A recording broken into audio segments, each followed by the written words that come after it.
Espero que hayas tenido hasta aquí una bendecida cuarentena y que Dios te haya llevado a diferentes lugares de tu vida que quizás en otro tiempo no lo habías podido hacer. Quiero compartir cómo esto de que el novio se nos ha sido quitado y el mensaje central que estamos haciendo mientras Él ha prometido que vendría a buscarnos. Bueno, ¿en qué parte de la Biblia dice que Jesús es el novio y que la iglesia es la novia? Sí, yo creo que podríamos comenzar por ahí. Y si tú buscas en tu Biblia Apocalipsis 19, 7 y 8, yo anoté acá en mi cuaderno para ser más rápido, pero puedes buscarlo también ahí después en tu Biblia. Dice: gocémonos y alegrémonos y démosle gloria, porque han llegado las bodas del Cordero y su esposa se ha preparado. Luego, en el 8 dice: y a ella, a la esposa, se le ha concedido que se vista de lino fino, limpio y resplandeciente, porque el lino fino es las acciones justas de los santos. Es muy interesante. Bueno, si quieres saber más sobre este misterio de que Jesús es el esposo y la iglesia la novia, lo puedes buscar también en Efesios 5 del 25 al 27, que hace también una referencia a cómo deben ser los maridos con sus mujeres y las mujeres con sus esposos, cómo tienen que ser las familias en el Señor, y la analogía de este misterio de cómo fue Jesús con la iglesia, que dio su vida por ella para santificarla. Entonces es interesante saber quién es el novio, porque si tú eres la iglesia y eres la novia, todas las novias están anhelando a que llegue su novio, en el común sentido de la palabra. Ella se va a casar porque ama y espera y anhela ese momento. Pero uno no puede amar cuando no conoce. Entonces vamos a saber primero, ¿no?, quién es el novio.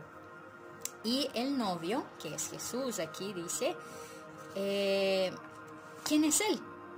Podríamos ir entonces primero a un libro para mí es un libro muy bonito, a lo mejor también te gusta a ti, que es de los evangelios, los 4 que hay. El libro de Juan habla mucho del amor de Dios. Así que vamos a ir a Juan. Primera de Juan 1 y 2 nos dice algo muy importante. Dice: en el principio era el Verbo, y el Verbo era con Dios, y el Verbo era Dios. Todas las cosas por Él fueron hechas, y sin Él nada de lo que ha sido hecho fue hecho. Este pasaje de la Biblia fue escrito originalmente en griego, y la palabra verbo, que está muy bien traducida al español, en griego es logos, que es una palabra igual compleja de escribir porque tiene mucho significado. O sea, tiene como 3 significados, y entre esos la filosofía griega nos dice que logos es la base del mundo, su orden, armonía, y la filosofía, según Heráclito, dice que es la ley y el orden. Todo se realiza según el logos, que es eterno, universal y necesario. No quiero como enfatizar tanto cuál es la filosofía griega, solamente lo menciono porque el original de este texto fue escrito en griego, y tanto judíos en esa época como gentiles podían entender lo que quería decir con que Jesús es logos.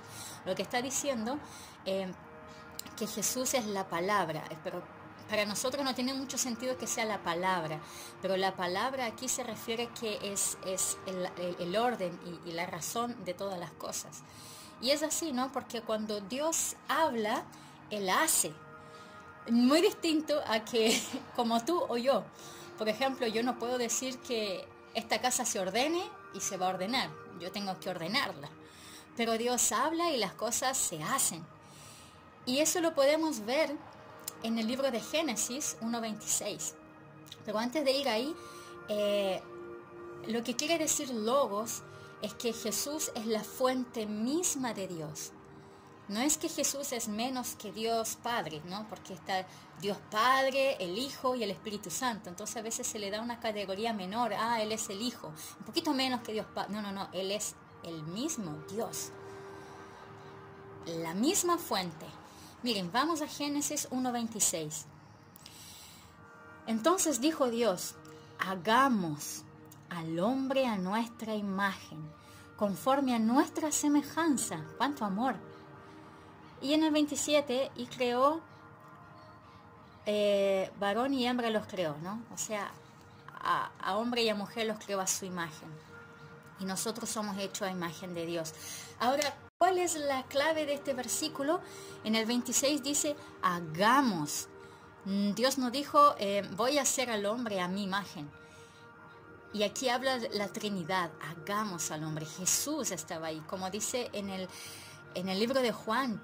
En el principio era el verbo, y el verbo era con Dios, y el verbo era Dios. Entonces el novio es el mismo Dios que dejó su trono de gloria, que dejó toda su grandeza y su, no sé si comodidad, yo creo que mucho más que comodidad, para nacer en la tierra, para vivir todo lo que sabemos que vivió, para estar en un lugar tan humilde como un pesebre, que es donde comen los animales, para sufrir lo que sabemos que aconteció en la cruz, y que incluso él dijo, si es posible, pase de mí esta copa. Él no quería llegar a ese momento. Yo creo que él, cuando hay que sufrir y hay que pasar cosas muy intensas, yo creo que nadie quiere, y él estaba en calidad de hombre, aunque seguía siendo Dios. Y le dijo al Padre, más hágase tu voluntad, y yo estoy convencida que eso fue una decisión de amor. Entonces, ese es el novio. Él dio su vida por la iglesia, por nosotros. ¿Y por qué amamos al novio? Porque Él nos amó primero. Sí. Entonces sí, ¿por qué no anhelar este regreso? ¿Por qué no anhelar que Él viene por nosotros y que con Él se llenan todas las cosas? ¿Cómo es eso? Ahí también queremos saber qué más es el novio, porque si con Él se llenan todas las cosas, quiere decir que hay un vacío que no se puede llenar si no es con Él. Efectivamente, miren, vamos a Juan 6, 48 y 51. Y ahí nos dice otra cualidad de este novio. Dice que Él es el pan de vida. Jesús dice aquí, yo soy el pan de vida. Vuestros padres comieron el maná en el desierto y murieron. Este pan que desciende del cielo para que el que de él come no muera. Yo soy el pan vivo que descendió del cielo. Si alguno comiere de este pan, vivirá para siempre. Y el pan que yo daré es mi carne, la cual yo daré por la vida del mundo. Esto no es literal, no vamos a comer la carne de Jesús, pero Él ya estaba anunciando lo que Él estaba por hacer y que hizo.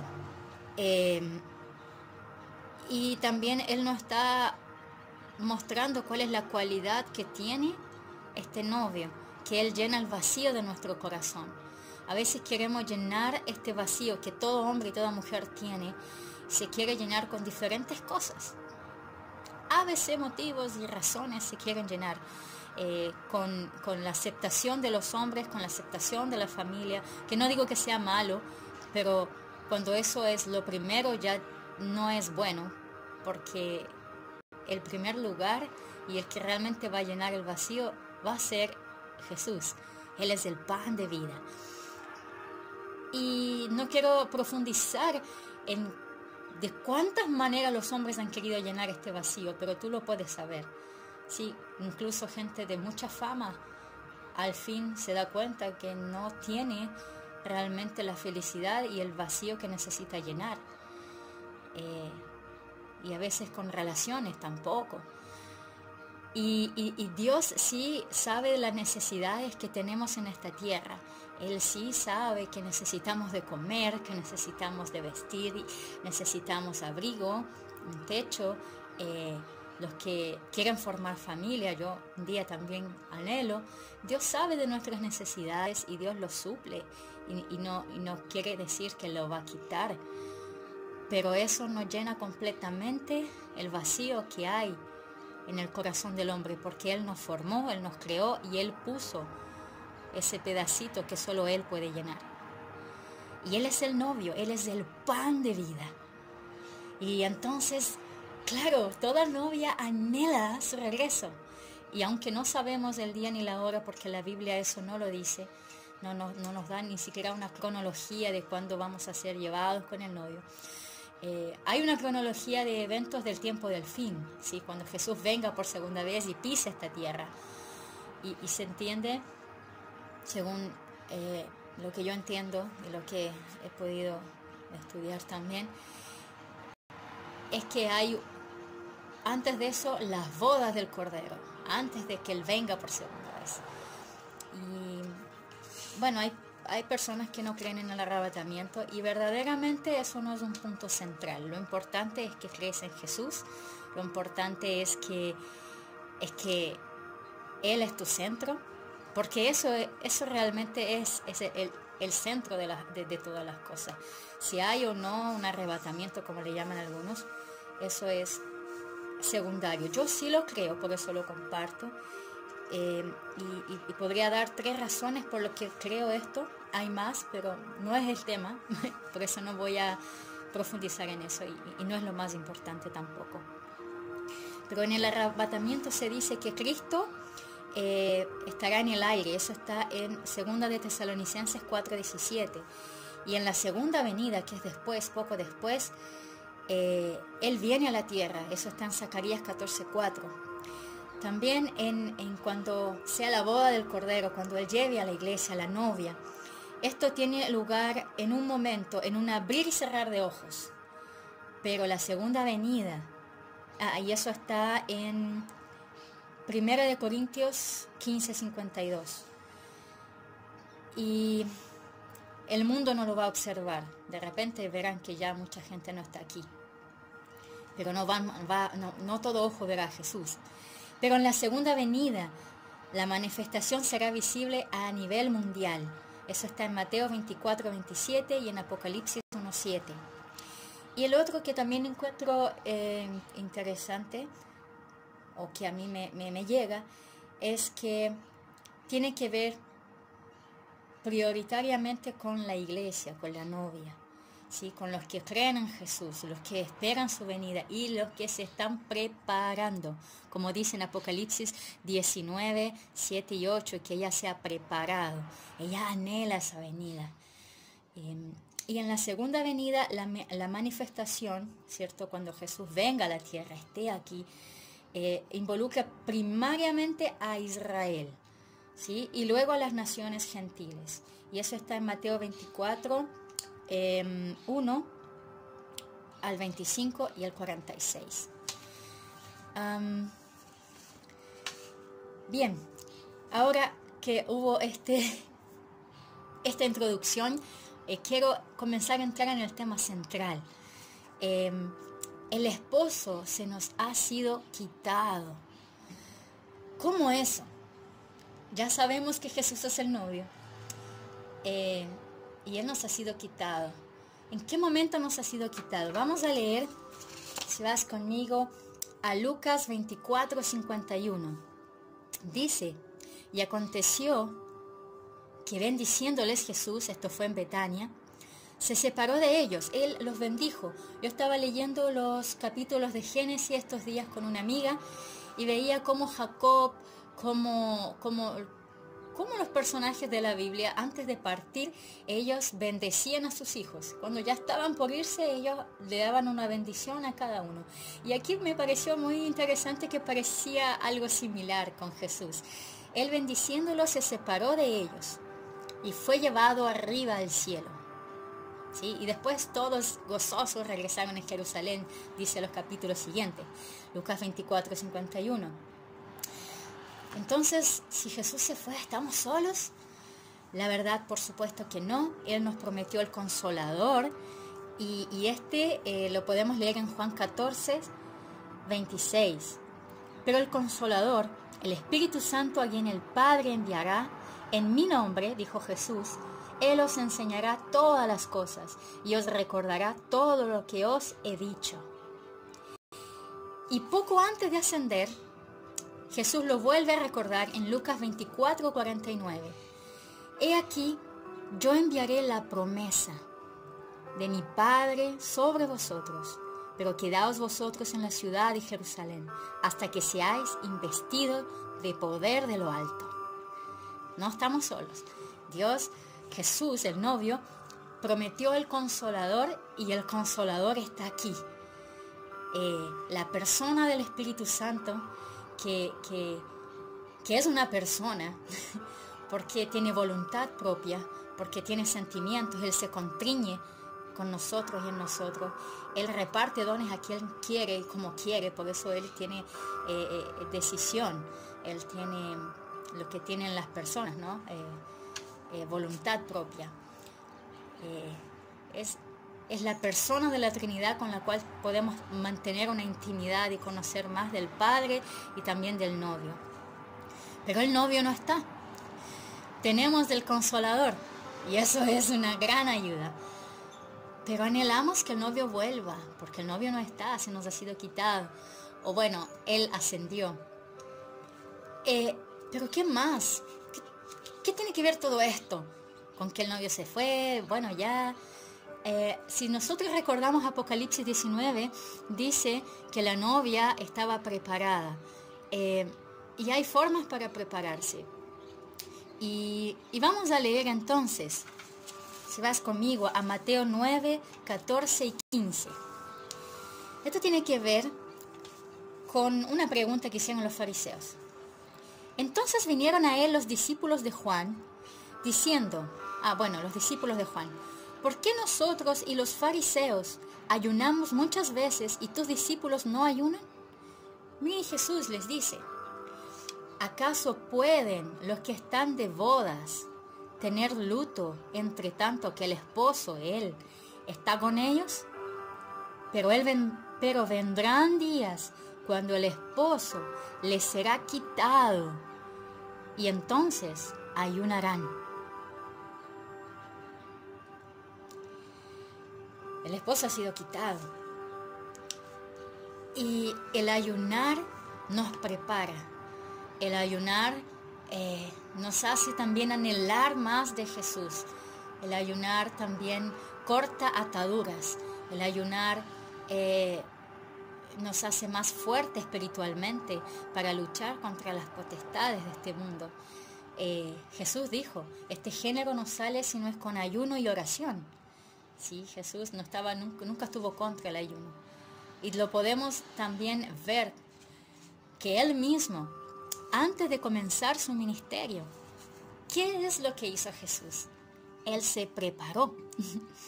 Siendo el mismo Dios, Él se preparó antes de comenzar su ministerio de 3 años. Él hizo un ayuno de 40 días y 40 noches. Claro que eso es algo sobrenatural y que solamente el Espíritu Santo puede llevar a alguien a hacer algo como eso, como hizo Jesús o hizo Moisés. Y no es algo normal. Pero sí es algo posible, hacer un ayuno de un día, de 2, de 3, y tal vez el Señor puede llevarte un poco más, no sé. Pero es una forma que Dios nos ayuda a conseguir aquellas cosas que de repente con el día a día y el afán diario no lo vemos. Y un ayuno nos hace aquietar tantas cosas y movimientos y tanta información llegando que no es tan relevante. Hay cosas urgentes que nos quitan de vista la que es prioridad. Y las cosas del cielo son prioridad. Dice que el reino se ha acercado y está aquí en medio nuestro, pero a veces el enemigo realmente nos distrae muy bien. Y esta cuarentena es una gran oportunidad que el mismo Dios ha permitido para aquietar nuestros corazones y los tantos y muchos movimientos para llevarnos a la intimidad. Y entonces anhelar también que el novio viene. Y no quiere decir que tal vez con esto no vas a realizar tus sueños de aquí. Probablemente sí, el Señor sabe de las cosas que están en tu corazón y el Señor lo quiere hacer contigo. No quiere que lo hagas solo. Él quiere guiarte y Él quiere que esos sueños que Él mismo ha puesto en tu corazón los veas cumplido en Él. Pero que eso no sea más grande que el amor por el novio que viene. ¿Y cómo podemos prepararnos? Yo pienso que una forma buena de hacerlo es teniendo también ayunos. Alguno podría pensar, pero el sacrificio más grande está hecho. Jesús hizo el gran sacrificio y Él no nos manda a hacer sacrificios de ayuno. No tiene que ver solo con sacrificio. Tiene que ver con que tenemos una lucha constante que la palabra dice que la carne y el espíritu luchan entre sí, ¿cierto? Pablo también lo menciona, de que la carne quiere hacer una cosa, el espíritu quiere hacer otra. Cuando nosotros sometemos la carne a la voluntad del espíritu y dejamos que el Espíritu Santo nos guíe, nosotros espiritualmente somos más fuertes y el ayuno nos lleva a eso. ¿Cómo se hace un ayuno? Jesús en Mateo 6, 17 y 18 dice que en secreto es la forma correcta, ¿sí? No tiene por qué el mundo saber lo que estamos haciendo, a menos que tú quieras animar a alguien. Pero si nosotros vamos al Padre en secreto, Él nos recompensará en público. Y yo creo que la mejor y más grande recompensa es la intimidad que vamos a tener con Él y las cosas que Él nos va a revelar. Lo otro, podemos ver también en Hechos 13, del 2 al 3, que un ayuno debiera tener un propósito. Y ahí vemos cómo la iglesia estaba orando para saber cuál era la dirección. Dice, ministrando estos al Señor y ayunando, dijo el Espíritu Santo después que ayunaron, apartadme a Bernabé y a Saulo. O sea, esto fue ya cuando Jesús fue ascendido, ¿no? Por tanto, tenemos pruebas bíblicas que sí debiéramos estar haciendo ayuno. Aunque Jesús murió y resucitó y hizo el sacrificio. El ayuno es parte de la vida de un cristiano, no por costumbres ni tradición, sino para una mayor intimidad con Él. Entonces, apartadme a Bernabé y a Saulo para la obra a que los he llamado. Entonces, habiendo ayunado y orado, les impusieron las manos y los despidieron. Un ayuno debiera tener un propósito.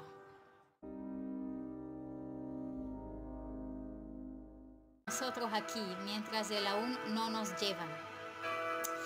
Y quiero compartir contigo la razón por la cual yo hice el ayuno de 3 días.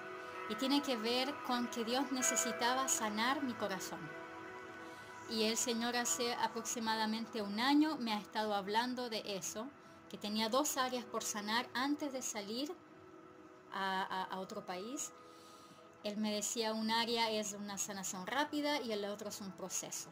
El que era rápido creo que ya está, pero el que es un proceso todavía ni empezaba.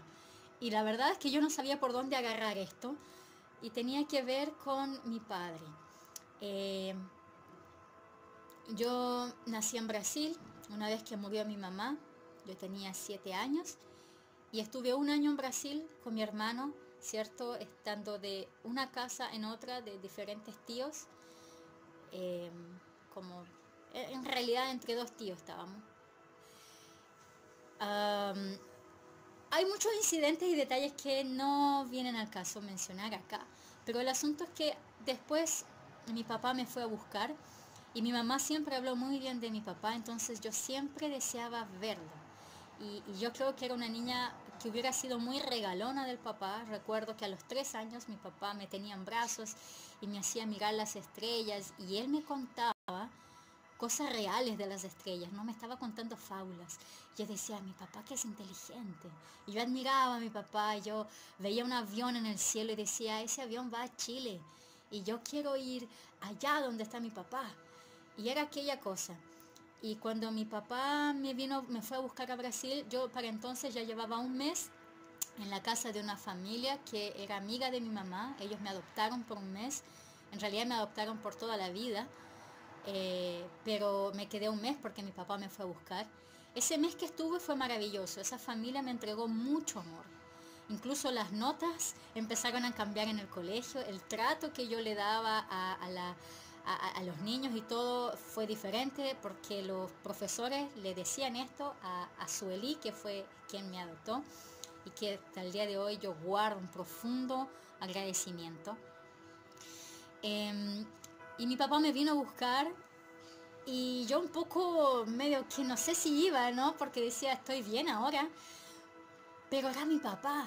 Así que decidí venir a Chile, pero cuando llego a Chile yo no tuve tiempo de calidad con mi papá. Mi papá tenía una familia disfuncional, en el sentido de que yo tenía una madrastra, tenía una hermana, porque hija de mi papá, una hermanastra. Mi papá se fue a Estados Unidos unos meses a resolver un tema con su papá. Yo me quedé con mi madrastra. No hubo problemas ahí, el problema fue cuando él regresó. Al ser una familia disfuncional era difícil, porque había muchos celos y contiendas entre medio. Y hoy día todo eso está resuelto. Mi madrastra es una mujer de Dios, llena del Espíritu Santo.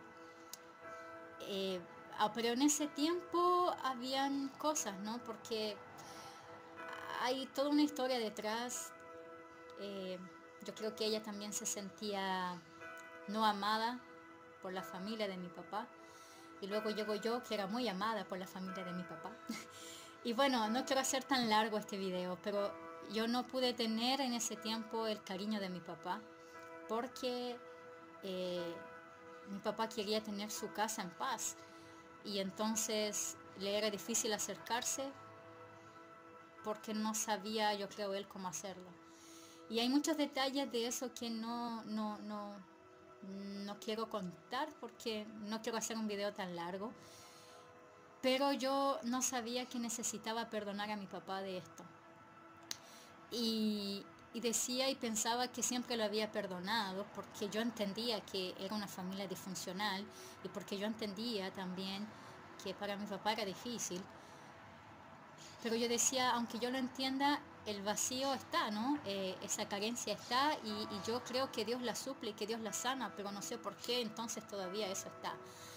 Y luego lo entendí hace 4 años atrás que lo tenía por situaciones que supe que realmente me estaban afectando. Y yo no pensé que tenía que perdonar porque pensé que yo no tenía nada contra mi padre. Pero yo no entendí que quizás todavía no había perdonado. Empecé a leer este libro, lo recomiendo, se llama El poder del perdón de Joyce Meyer. Y mientras estaba en la fila del supermercado, ahora en cuarentena hay que hacer una fila y hay que esperar, entonces no voy a perder mi tiempo, me puse a leer aquí y hablaba cosas muy interesantes que me recordaba que yo debía hacer esto. Y hablaba de, por sus frutos los conoceréis, ¿cierto? A los hijos de Dios se conocen por su fruto, pero también nuestros frutos pueden saber si son buenos o malos según cómo son, si hay amargura, si hay contienda, si hay celos, si hay bondad, si hay misericordia. Y yo veía que de repente algunas actitudes mías no venían de buenos frutos. Y yo decía, ¿pero por qué? Y luego empecé a entender la raíz y tenía que ver con que había una falta de perdón. Y yo decía, yo quiero resolver esto de una vez, yo ya no quiero continuar. Y me habían aconsejado hace 4 años atrás hacer una carta a mi padre y dejarla en el cementerio. Por supuesto, yo dije, qué barbaridad, mi papá está muerto, yo no tengo cómo hacer que él lea esta carta. Y yo ya perdoné a mi padre, entonces yo no hice eso. Me lo aconsejó Steve, un judío inglés que tuve un taller que se llama Emociones Dañadas. Él me aconsejó eso y yo no lo hice hace 4 años atrás. Y ya no teniendo alternativas ni opciones, yo dije, ok, tengo que hacer algo ya. Y estaba haciendo este ayuno de 3 días y en medio de este ayuno dije, ok, voy a hacer esto. voy a escribir la carta y la voy a quemar porque no necesito llevarla al cementerio. Y una vez que la escribí, mientras la escribía, a veces paraba, lloraba. Y también en lo último que escribí le decía a mi padre, y le decía a Dios, le decía, yo sé que ya mi padre no puede venir, y ya no, esto no sería ni divino. Pero si es posible, coloca un telón en el cielo que él pueda ver esto, le decía yo al Padre de los cielos. Y le decía a mi padre que yo entiendo que él no sabía cuánto iba a afectar esto para mí, y que lo perdonaba. Y que también entendía que él mismo tenía cosas que resolver con su propio Padre de la tierra. Y por tanto, tanto él como yo entendemos y sabemos, le decía que el mejor Padre es el Padre de los cielos. Y tú ya estás ahí, en el mejor lugar. Y así terminó más o menos mi carta. Y sabes que me sentí, fue como wow. Y luego iba a quemar la carta, pero luego Dios me dijo, guárdala porque tienes que mostrarla a alguien que también tiene cosas que sanar y que es muy cercana a ti. Entonces la tengo guardada ahí. Pero sí, estoy compartiendo contigo para mí algo muy íntimo, porque yo creo que este tiempo es un tiempo para prepararnos. Dios quiere que nos preparemos. Y dice la palabra de Dios que el que no perdona no puede ser perdonado. Imaginémonos, si nosotros no perdonamos, Dios no nos puede perdonar también. La palabra de Dios lo dice y tú lo puedes buscar. Lo dice. Perdona nuestros pecados. Dice, perdónanos así como nosotros perdonamos a nuestros deudores, ¿no? O sea, el Señor dice que debemos perdonar para que Él también nos perdone. Y Dios es tan sabio y es tan bueno. O sea, el Padre nos invita a esto no para hacernos la vida difícil, al contrario. Es porque cuando nosotros perdonamos, nosotros somos sanados. Y nosotros somos libres. Entonces, bueno, esto fue mi experiencia, pero yo no sé cuál propósito puede tener tu ayuno. Pero yo creo que hacer un ayuno es una experiencia realmente inolvidable, sobre todo si tiene un propósito.